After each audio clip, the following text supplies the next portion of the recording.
Next up, we're going to get this party started indeed. The incomparable Matt Kaplan is helping host and moderate our first in-person Humans to Mars Summit, and we are ever grateful for his wisdom, his wit, and love of all things Mars. Matt, of course, is Planetary Radio's host and producer for the Planetary Society. He was just 17 when he started in radio, just a couple of years back, and he got his first job in broadcasting then, and since then he's been a correspondent and a reporter for all sorts of national broadcasts, everything from political conventions to movie reviews. Matt is going to do us the honor of introducing our next panel, Will Humans Be on the Surface of the Moon by the mid-2020s and Travel to Mars by the mid-2030s? Please make welcome Matt Kaplan and his esteemed panel.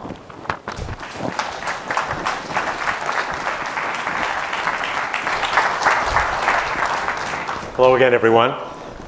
Don't tell Janet it's been more than a couple of years.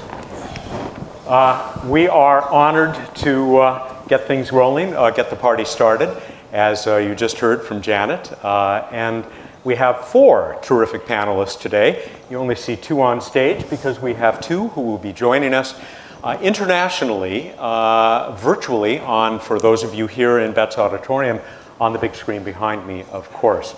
But let's get started with some quick introductions, since we don't have a whole lot of time. Sitting to my immediate left, Sam Shishimi. I knew I'd screwed up. Scimemi. Sam Scimemi, who, and I'm going to take it right from here, Special Assistant to the Associate Administrator for the new, if you know about the new setup there at NASA, the new Exploration Systems Development Mission Directorate, right across the mall from us right now at NASA headquarters. He's a 37-year veteran of the agency who has worked on more projects than we really have time to mention.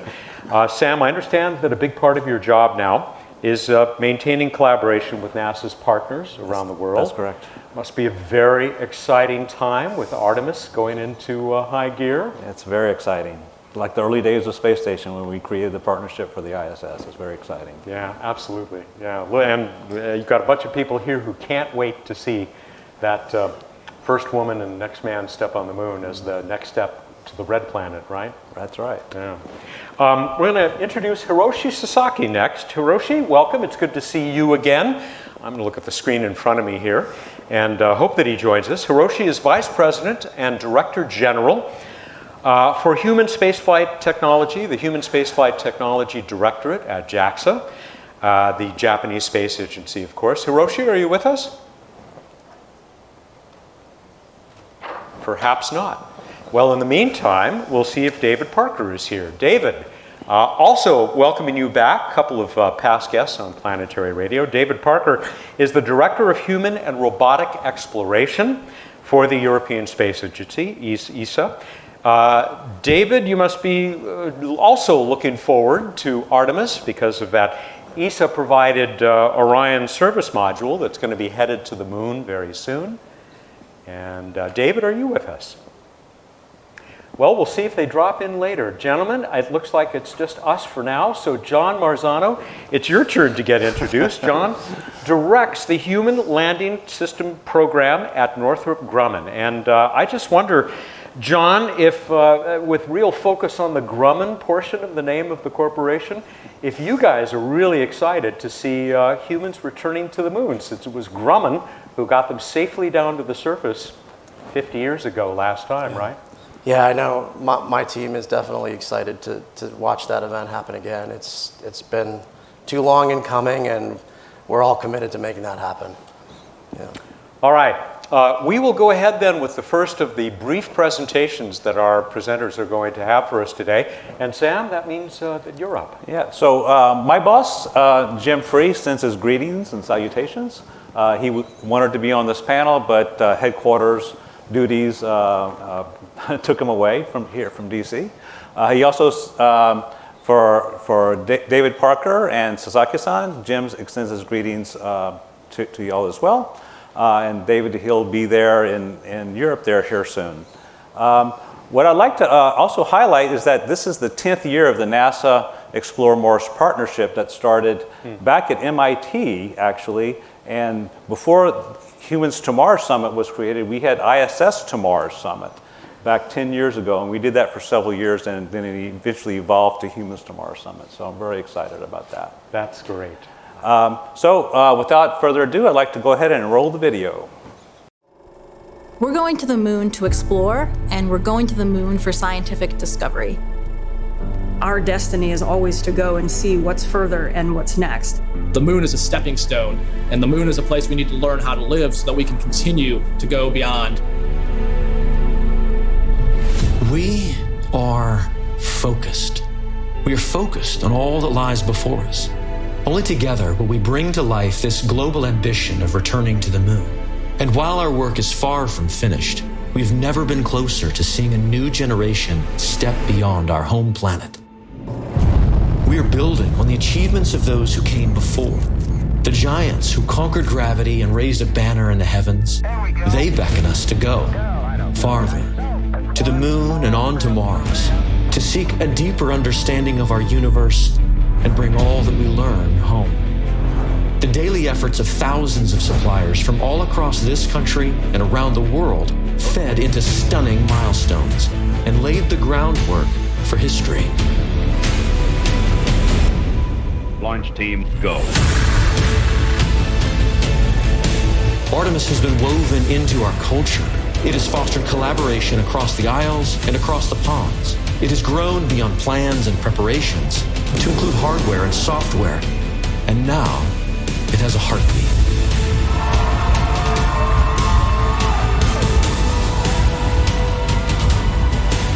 You can feel the momentum.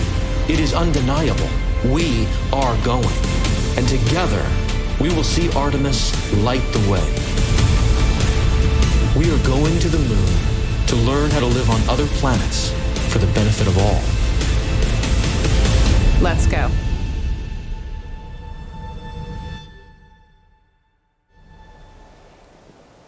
Wow. That was thrilling. Thank you.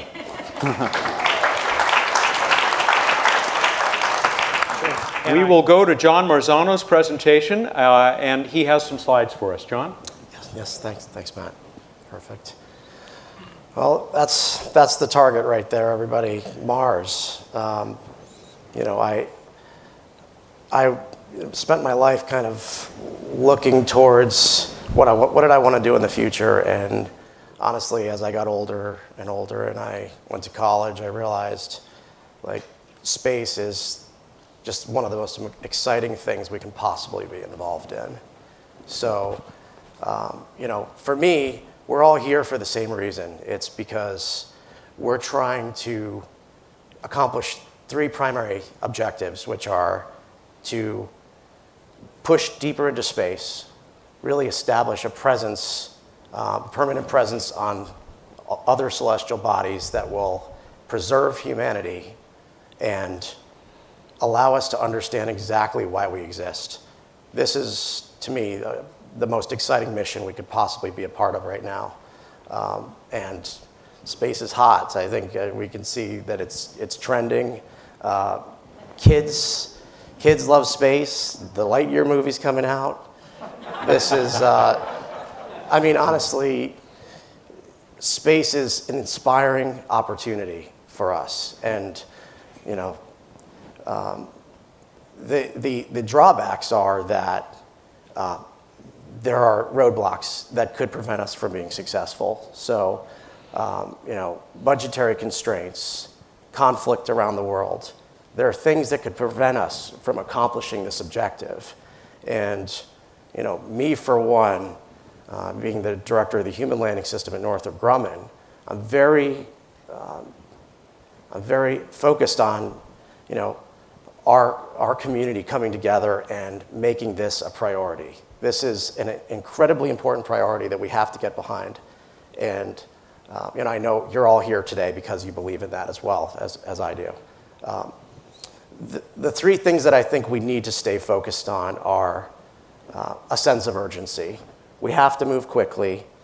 We have momentum right now. NASA and the global space agencies, JAXA, ESA, they are united in this effort, and the industry is united behind them, and we need to stay that way. We need to maintain this momentum and maintain our sense of urgency.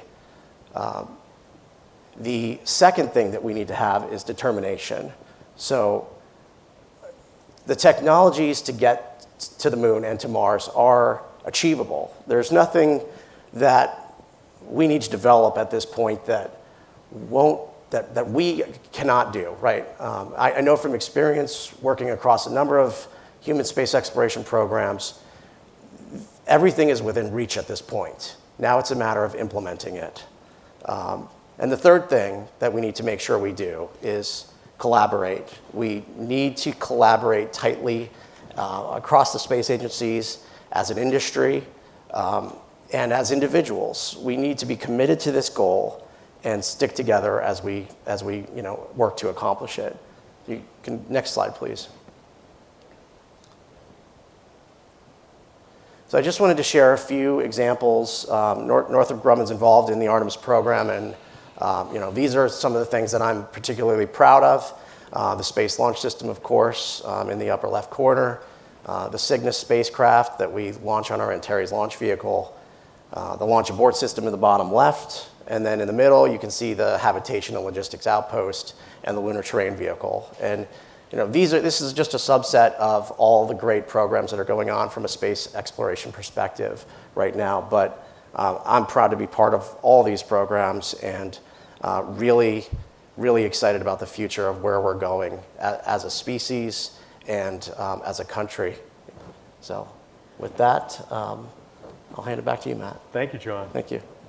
I have to tell you, speaking of the inspiration that all of this can provide, my grandson, who just turned 6 on the day before I left to come here to H2M, could not be pulled away from building his Lego model of the Lunar Gateway. So, Yep. Good example. Let's try to go back now to Hiroshi. Let's see if we have your audio now. And if this works, we'll try and hear from you.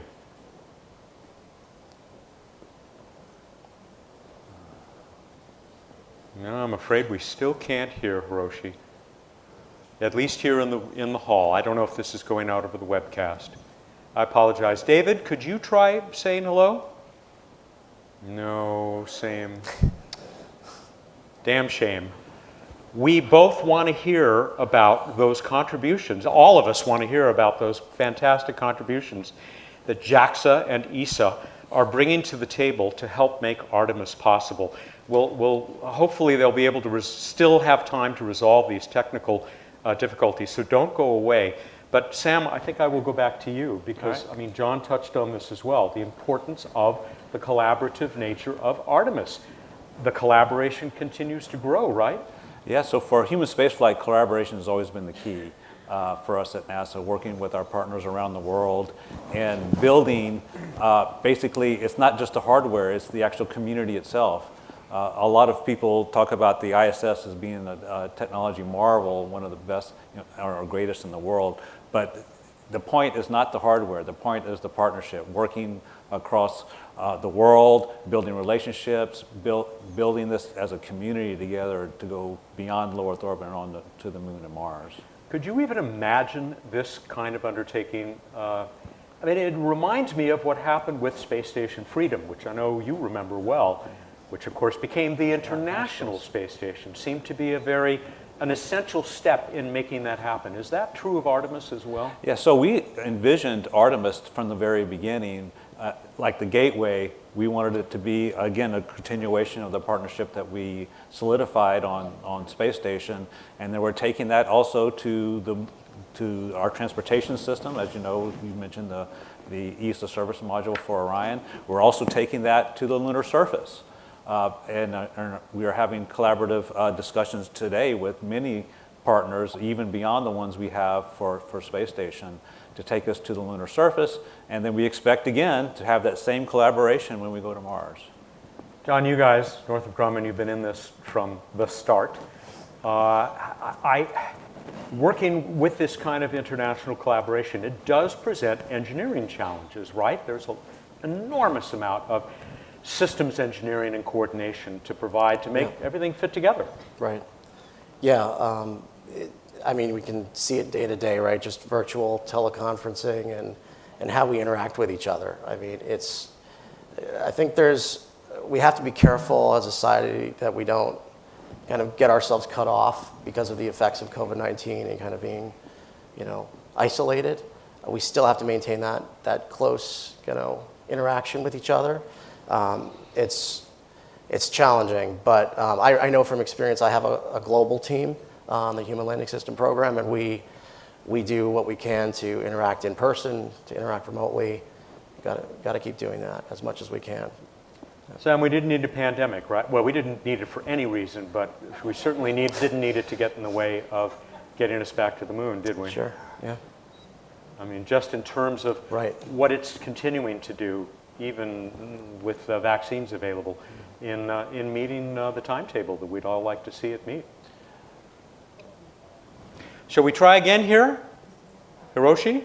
This is David Parker. Do you hear me? Yes. I'm hearing you now. It's faint, but it's there. Thank you, technical folks. Please, Hiroshi, go right ahead. We're eager to hear your presentation. Okay. Please open next page. I'd like to introduce Japan and JAXA's exploration status briefly. First, I'd like to introduce recent Japan's government activities regarding the international space explorations. Japanese government is positive to proceed international space explorations, including Lunar and Mars. In 2018, Japanese government hosted the second International Space Exploration Forum, ISF2, in Tokyo. It affirmed that the space exploration is an important challenge for expanding the realm of human activities and should benefit all humanity through international cooperation. In 2019, Japanese government decided to participate in the US proposed International Space Exploration Program, the Artemis program. In 2020, Japanese government signed the Artemis Accord and the Gateway MOU to proceed lunar exploration. And then, next chart, please. I'd like to introduce JAXA's roadmap for space explorations. We are proceeding the step-by-step. Now, JAXA is operating in the ISS Kibo and continue the activities in LEO to demonstrate the technologies. Then we move to the system area. We are planning to participate in the gateway by habitation capability and resupply functions. Then we will land on the moon and conduct lunar surface exploration. We are investigating the sustainable exploration activities on the moon, utilizing the technologies and knowledge accumulated through our participation in the ISS program and space science missions. These technologies are used for the Mars exploration. In parallel with lunar exploration, JAXA is sending the probes to Mars as a science robotics mission. These technologies are also used for Mars exploration. In future, we hope to send astronauts to Mars. Next chart, please. Maybe the chart shows lunar explorations. Regarding lunar explorations, the end of last year, at the strategic headquarters for National Space Policy, Prime Minister Kishida stated, "We will promote the Artemis program to conduct human activities on the moon and aim to have a Japanese astronaut land on the moon in the late 2020s. JAXA is now in the process of selecting the new astronaut candidates for lunar explorations. The applications period has closed, and we received over 4,000 applications. The total number of applicants was the highest ever. about 4.3 times that of the previous time. We will select the candidates by March next year. Regarding lunar exploration missions, we are also planning a small lander for investigating moon Scimemi, which aims for the pinpoint landing on the moon, and lunar polar exploration (LUPEX) missions to investigate water resources at the lunar South Pole in collaboration with ISRO. For the Gateway, Japan plans to provide habitation functions and logistic resupply utilizing HTBX.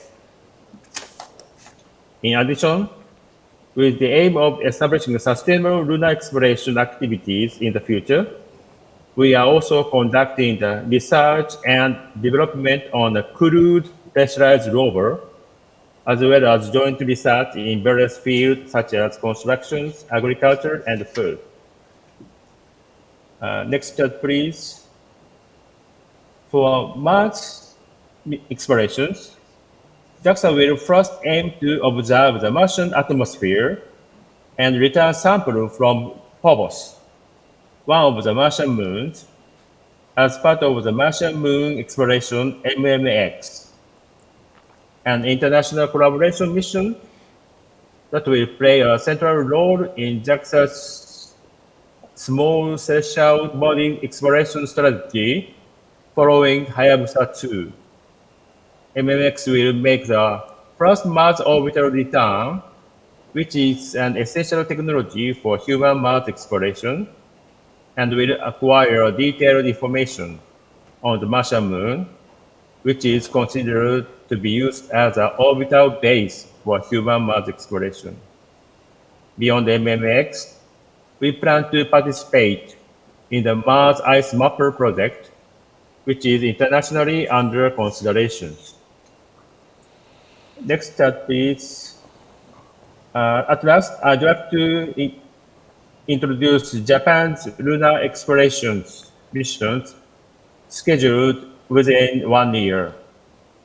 Two JAXA CubeSat, Omotenashi and Eclipse, are scheduled to be launched by NASA's Artemis 1. Omotenashi is a demonstration mission of a very small spacecraft for a semi-hard landing on the moon. Eclipse will be the first CubeSat to head for the Earth-Moon Lagrange point EM2, which is located on the far side of the moon. The mission will demonstrate efficient orbital transport technology utilizing the gravity of the moon and the sun. A lunar landing mission by a private company is also planned.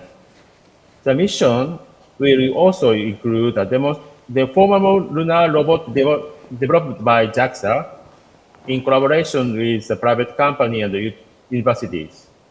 The robot will acquire lunar surface data to be used for the development of the crewed pressurized rover. Scimemi, which will demonstrate the pinpoint landing on the moon, is also scheduled to be launched next year. In order to promote sustainable exploration of the moon, Mars, and beyond, collaboration with international partners, private companies, and academia is essential. We will continue to actively participate in the international discussions and promote international space exploration by making the most of our technology, scientific knowledge, and experience. That's all for my explanation. Thank you very much. Very ambitious plans, obviously, and I cannot exit with this without saying, Sasaki-san, how excited all of us at the Planetary Society are about that MMX mission, and wish you the greatest of success with that. David Parker of ESA, we're ready to hear from you, and I hope that this works as well as it did with Sasaki-san. Hi there, Matt. Do you hear me well? And absolutely. Maybe you could call up my slides. That would be super helpful. We fly blind. We can't see the slides. We only see ourselves. Oh, here they are. That's fantastic. Even better. So very much appreciate the opportunity to speak to you this morning. I'm speaking to you from the afternoon in Paris, a lovely summer's day. But it's great to give me the chance to say a few words about three things, really: our exploration program in Europe, the current activities related to Mars exploration, and some of our reflections about the next steps, because the exam question you gave us is kind of, when are humans going to be on Mars? So let me get going. Next slide, please. Our exploration program is predicated from the Global Exploration Strategy Roadmap of 2007. I always tell people to go and reread that document, because it was the work of many space agencies together to think about the future of space exploration, and pretty much everything that's in that document is still valid today. It foresaw commercialization, it foresaw Mars sample return, it foresaw many different aspects of space exploration. But most importantly, it set out the reasons for exploration. And they're really important. From a European perspective right now, we're in a continent that has war happening as we speak. 5 or 6 million refugees displaced as a consequence of what's happening in Europe. And we cannot ignore the effect that has on all aspects of society, as we also deal with the consequences of the pandemic and the rapidly accelerating climate crisis, which we see daily in our lives here. I see in my own garden how the climate has changed. So we have no good reasons for doing exploration. It's about science, it's about technological innovation, it is about inspiring the next generation. And for us, very importantly, it's international cooperation. ESA is an organization that has 22 member states, large and small, 3 more member states who are associate members, and Canada participates in many important programs, including parts of the exploration program. So it's a lot of countries working together. It's in our DNA, and for us, finding ways to work together is really fundamental. And so many of our activities shown in this chart are indeed in international cooperation. I don't spell out all of the elements line by line, but the point is that it's based on the 3 destinations of low Earth orbit, Moon and Mars. Why? Because it's about expanding the places where human beings will live and work. We are living and working, and have been for 22 years, in low Earth orbit. I fundamentally believe we will live and work on the Moon.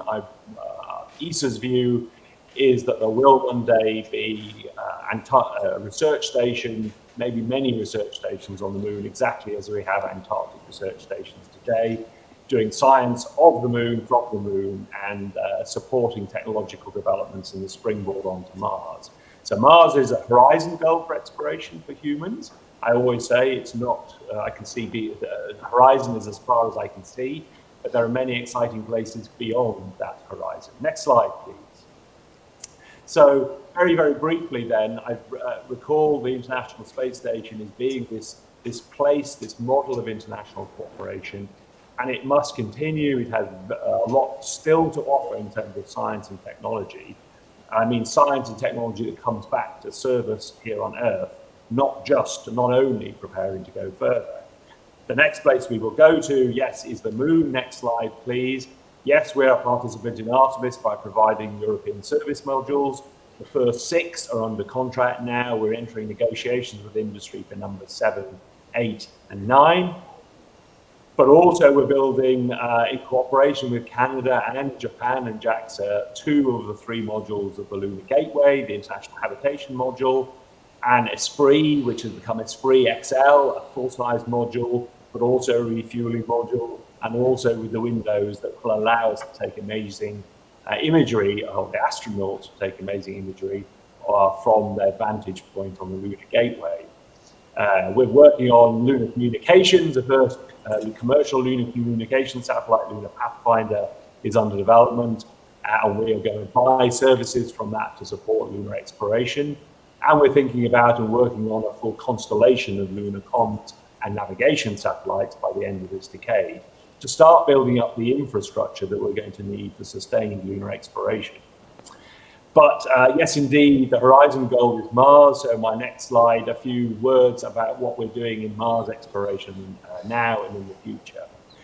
Our Mars exploration program with ESA began with Mars Express, which went into orbit on Christmas Day 2003 and is still operating. It's still doing great science and is still producing amazing imagery. as exemplified by many, many scientific papers which it has stimulated and produced through its data. Our monster spacecraft around Mars is shown on the next slide, please, which is the ESA Mars Trace Gas Orbiter, which is both a scientific mission in itself, investigating the trace gases in the atmosphere, things like oxygen and methane, and it has identified to exquisite accuracy the absence of methane in the atmosphere, in contrast with the data that's coming from Curiosity, and that scientific puzzle is being worked out. Equally, the Trace Gas Orbiter is exploring below the surface of Mars, finding bodies of water with its neutron spectrometer and other instruments, but also producing beautiful stereographic images with its PRECISE camera. But the other function of the Trace Gas Orbiter is as an orbit relay. So when you see all the fantastic data coming back from Curiosity and now from InSight and indeed Perseverance, more than half of the data is coming back through the Trace Gas Orbiter. It's a monster spacecraft and it's still got plenty of fuel aboard to allow it to continue operating many years into the future. But I come to the next slide, and I deliberately drew attention to the fact that we are facing a global security crisis now, and certainly in Europe, we are in the space program, we have taken a hit. The ESA Mars Rosalind Franklin rover, which is a robotic astrobiologist, all elements of that spacecraft, its launcher, its carrier spacecraft to get to Mars, its entry module, and the rover itself, are packed up in containers in Turin as I speak, passed their qualification acceptance review, and were ready to be shipped to Baikonur to launch on September the 20th this year. But as a consequence of the political situation we're in, ESA respects all of the sanctions and export controls that have been put in place and therefore unable to continue the launch. So we have suspended the cooperation with Roscosmos, much to the disappointment of the scientific community, I fully understand. We are working at pace right now to find alternative approaches to get the Rosalind Franklin rover to Mars, so stay tuned on that topic. We believe that the science of it is unique. There is nobody else is attempting to get below the surface of Mars, below where the radiation will destroy any evidence of prebiotic life. And so we have to get those samples, we have to get them into the analytical laboratory, life search laboratory. We just have to be patient for a few more years.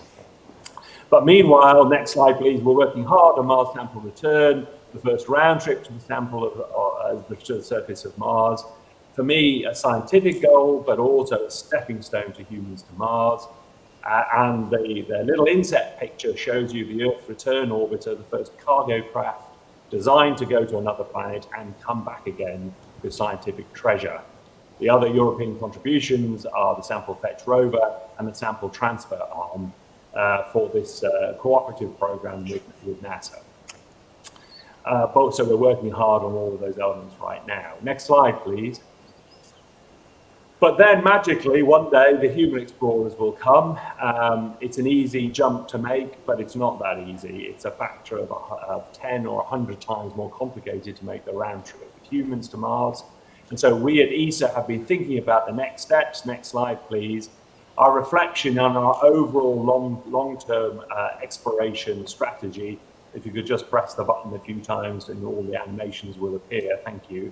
We're looking at all the elements we might do for low Earth orbit, Moon and Mars, and all of these will take us towards a sustained program of exploration in low Earth orbit, Moon and Mars, but also showing you the synergies between the technologies, the transportation, the space resources technologies, the energy technologies, and the surface exploration technologies that we're going to need for both Moon exploration in the near term and Mars exploration in the long term. Next slide, please. Coming towards the end is just to highlight, I jumped through this slide, it shows you all of the key technologies that we're working on, some of the technological challenges about reaching the surface, deploying networks of satellites around Mars for science, but for weather and for communications and navigation. and the need to demonstrate long lifetime operations on the surface of Mars. We want to do that as Europeans, and to support human surface operations as well. So next slide, please. It just gives you a flavor of some of the concepts that we're developing in our long-term exploration program. We call it Terrae Novae. You know your Latin, it means new worlds, new possibilities of discovery. So both activities that we can undertake at Mars with missions, but also ground-based demonstrations, such as a full-scale Mars transit habitat demonstration, advanced entry, descent, and landing technology demonstrations that we can even do from Earth orbit. And the final main slide, please.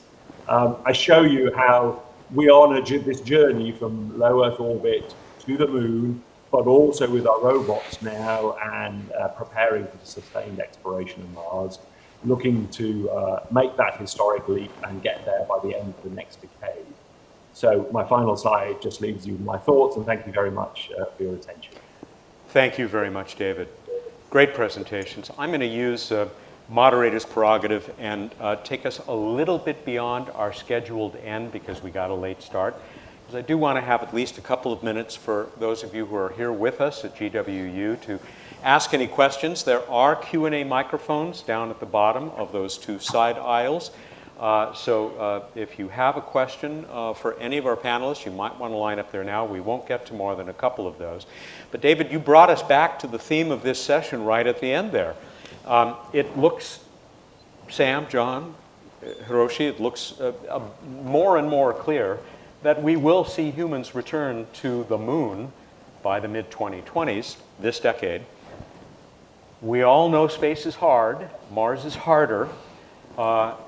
Is it realistic to think that we will have humans on Mars by about 10 years later, the mid-2030s? Sam?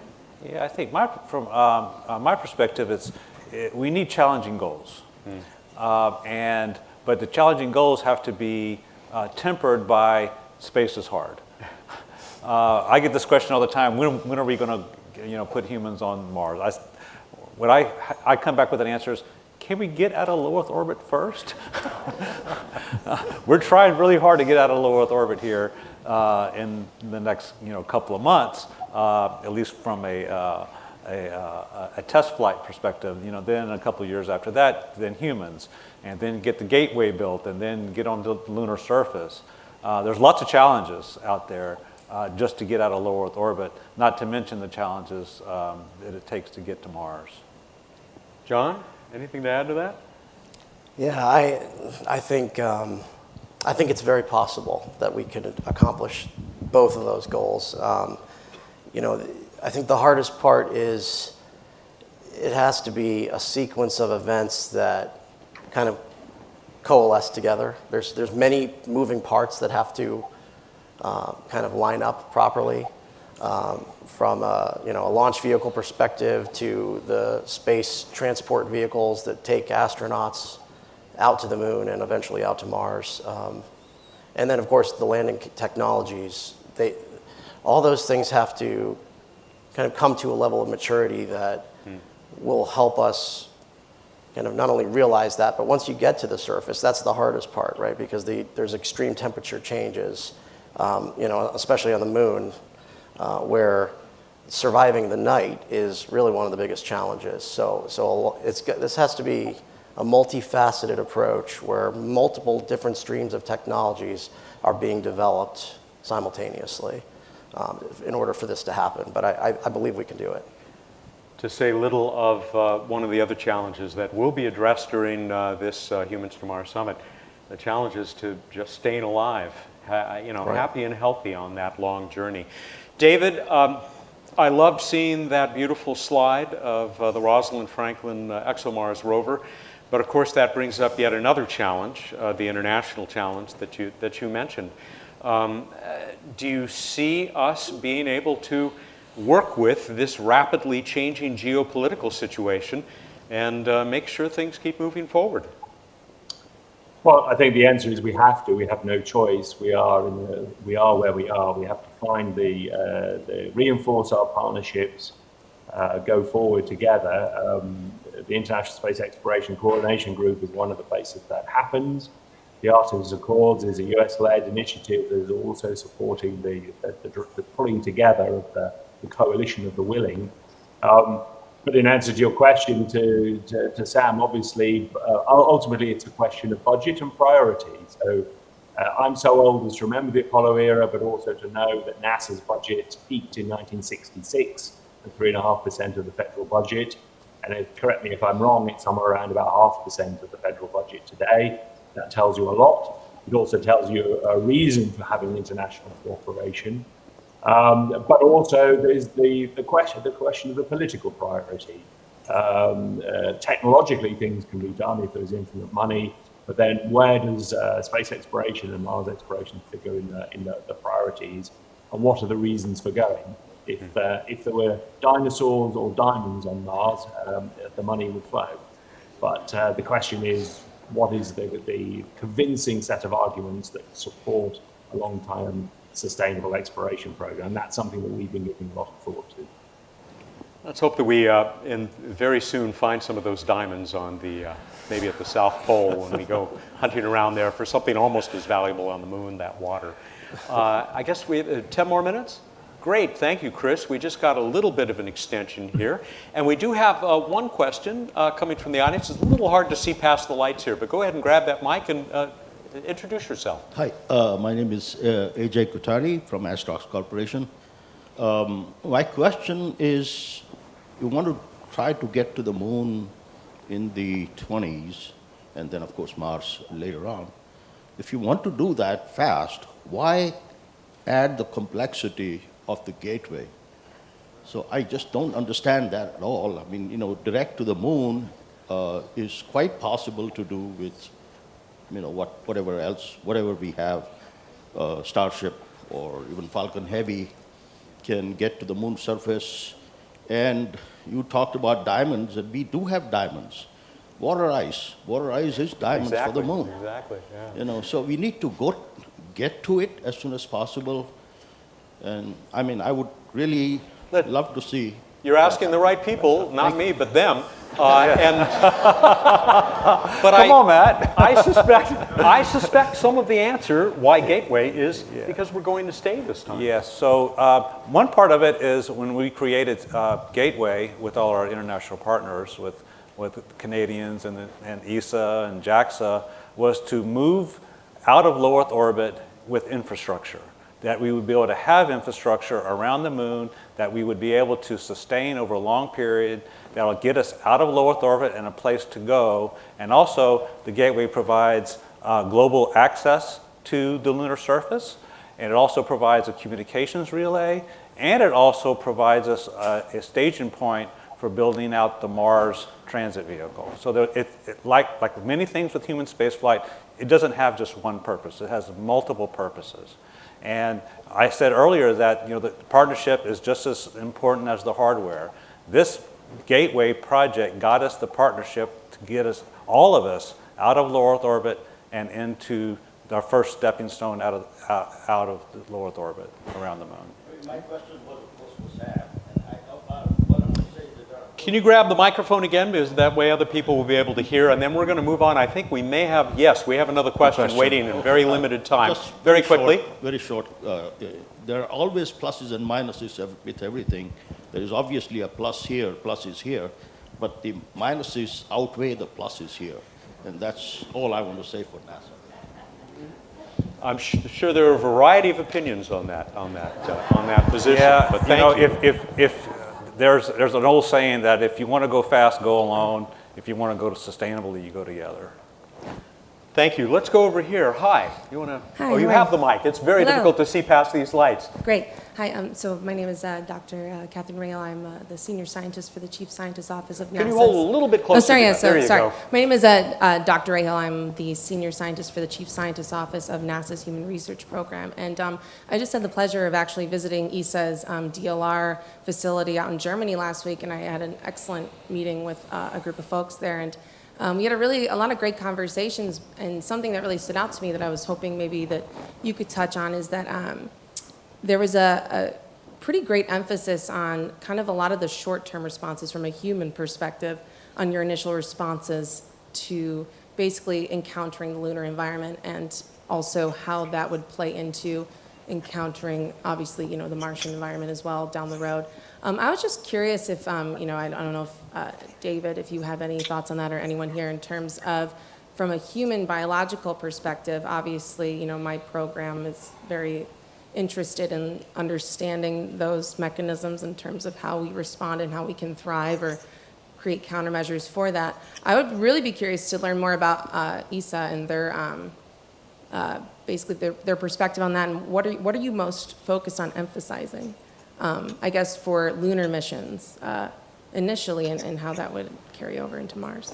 David, Sasaki-san, I wanted to make sure that you could hear all of that, hear the question, and certainly give you a chance to respond if you like, as well as you on stage. Mm-hmm. Yep, I'll have a go. It's certainly not my area of expertise. You're best to talk to our science leads on the topic. Clearly, we have a very substantial program of human research and that has been focused for a long time on relevance back here on Earth, as much as it is the feed forward to going to the moon and then one day onto Mars. But it's not only the pure medical, it's also the psychological aspect. So long-term research that we do in Concordia Base, so that literally the sun has just set on Concordia Base for this winter over season. So I'm a research medic there. It's starting all of the sequence of experiments for the next month in the pitch darkness of the Antarctic.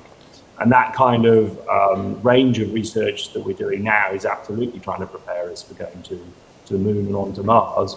And I always say to people, especially those that mention the S word, the Starship word, that building a rocket to go to the moon or a rocket to go to Mars is probably the easiest bit.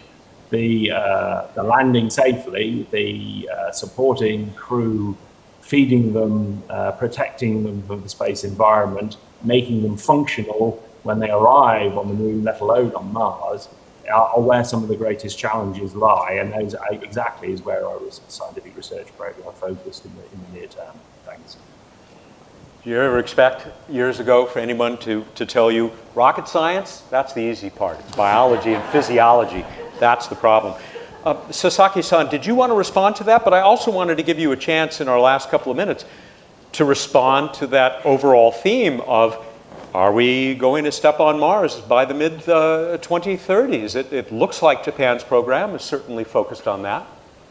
Yeah. Japan's now, currently we are concentrating on the moon, and we want to approach the step-by-step to the Mars. Well, and after the technical demonstration of the lunar surface, then we want to go to the Mars. So I think it is possible at a technical standpoint, but we need time to go to the Mars, and hopefully we need to approach the Mars with international partners. We are just about out of time. I don't know if I don't see anyone else at the Q. Oh, we do have someone. Hi. Hi. So my name is Delia Peterson-Mart, and I had a question for David Parker. So the sanctions posed on Russia have already caused delays with the rover, and I was wondering if these sanctions have also caused delays for humans to go to Mars, or if there has not been any problems already. Thanks. Great question. The short answer is no. The long answer is that we had no direct cooperation with Roscosmos as far as human exploration of Mars is concerned. We have already started the Mars sample return campaign in cooperation with NASA and the Canadian Space Agency, and seeing that as the next step towards humans to Mars alongside the Artemis program. So no is the answer to the question. Thanks.